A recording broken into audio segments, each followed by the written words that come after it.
Our main story tonight, police are questioning a 16-year-old after a man was stabbed at the Notting Hill Carnival. It happened as the two-day event was drawing to a close last night. Carnival passed off relatively peacefully with only slightly more arrests than last year.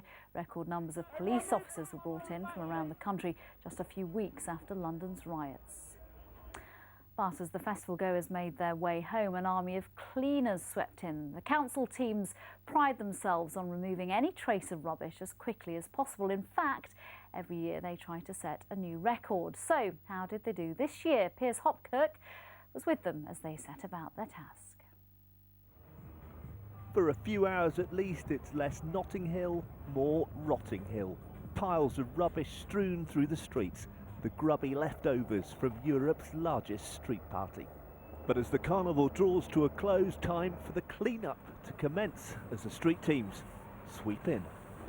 Now the speed these guys move at is absolutely phenomenal, and the reason for that is there's a record at stake, the all-time best for clearing the streets, an extraordinary 3.5 hours.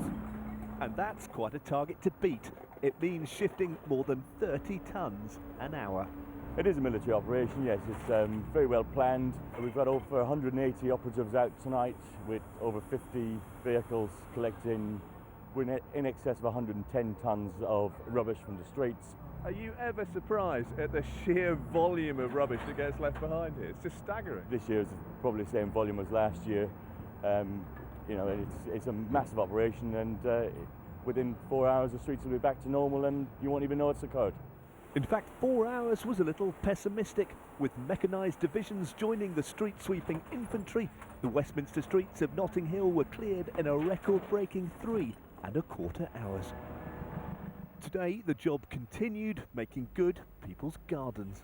Well, we're really trying to remove every trace of Carnival from the streets of Westminster, so the work will continue over the next few days, cleaning every can, bottle and jar from residents' gardens and basements.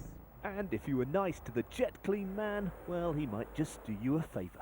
After the carnival clean-up, a car clean-up too. PIERS HOPKIRK, London Tonight, Notting Hill. Well done to them. Our other main story tonight, the